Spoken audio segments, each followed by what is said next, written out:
Hello everyone and welcome to ZP Productions. As you can see today is the battle of the $100 mic. This is the SM58 and this is the Podmic.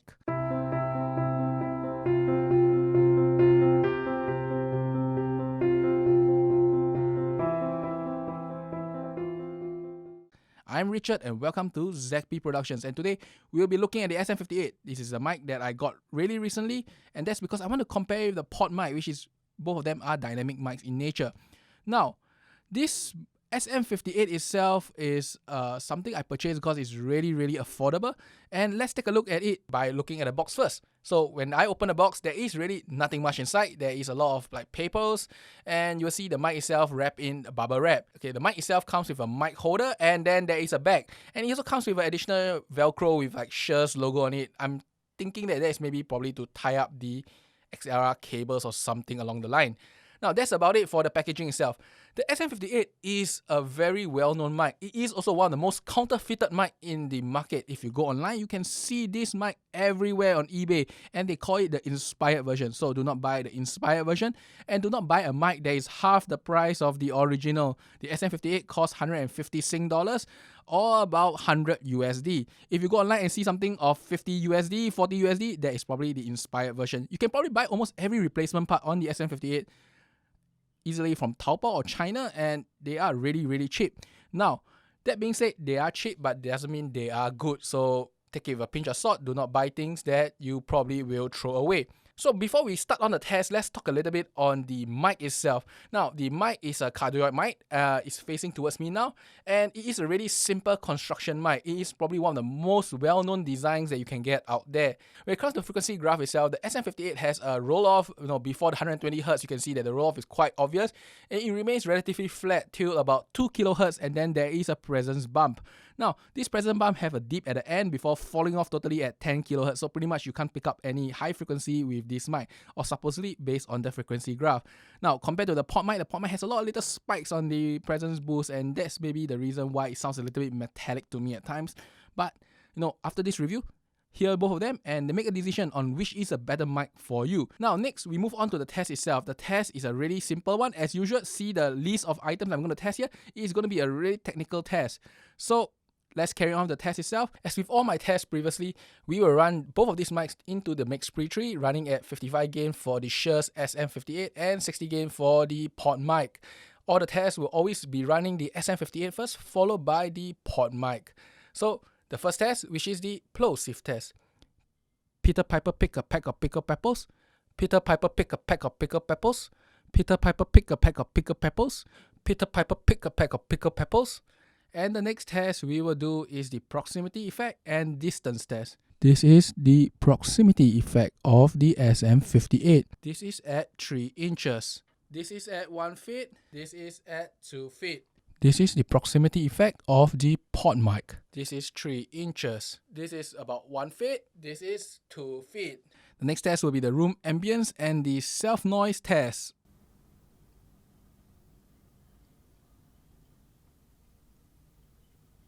The next test will be the room ambience and the self-noise test.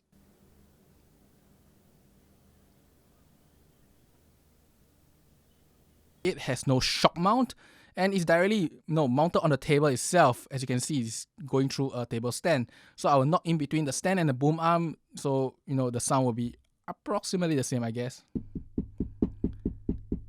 This is the tapping test this is the tapping test.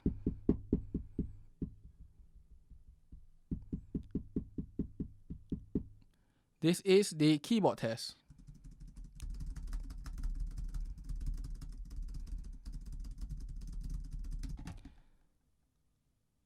This is the tapping test.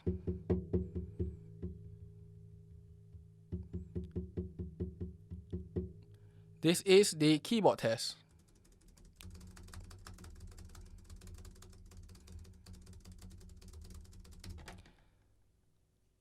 The next test is the direction, or should I say the polar pattern test. This is the Shure SM58 from the front. This is the Shure SM58 from the side. This is the Shure SM58 from the back. This is the Podmic from the front. This is the pod mic from the side. This is the pod mic from the back. The next test will be the soft and loud test, which is something that is really popular with the SM58 screaming into the mic itself. So we will start with this whisper. This is my normal voice. This is a really loud scream. So we will start with this whisper. This is my normal voice. This is a really loud scream. There is one more test I will do just for the SM58, and that is the handling noise test, because a lot of time this mic is used for stage performance. Handling noise test for the SM58.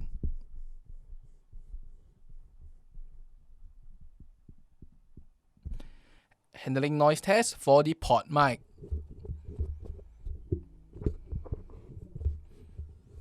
Now, we have finished the test, and let us take a listen. So I went through my recordings and went through the various tests, and I have conclusions between these two mics. And for today's video, I will just be very straightforward. The SM58 is a better mic. For the purpose of voice and vocals, the SM58 just performs better than the pod mic. It is smoother, it is more good to listen with my voice, and on general, it handles everything slightly better except one parameter, which is plosives. The plosives themselves from the SM58 is just terrible. It really pops really easy. So you probably need a windshield, windscreen, windsock, or some sort of pop filter to prevent those plosives themselves. But overall, in every other performance, I find the SM58 does perform slightly better. It rejects sound slightly more. It has a really nice presence, proximity effect if you go really nice and close.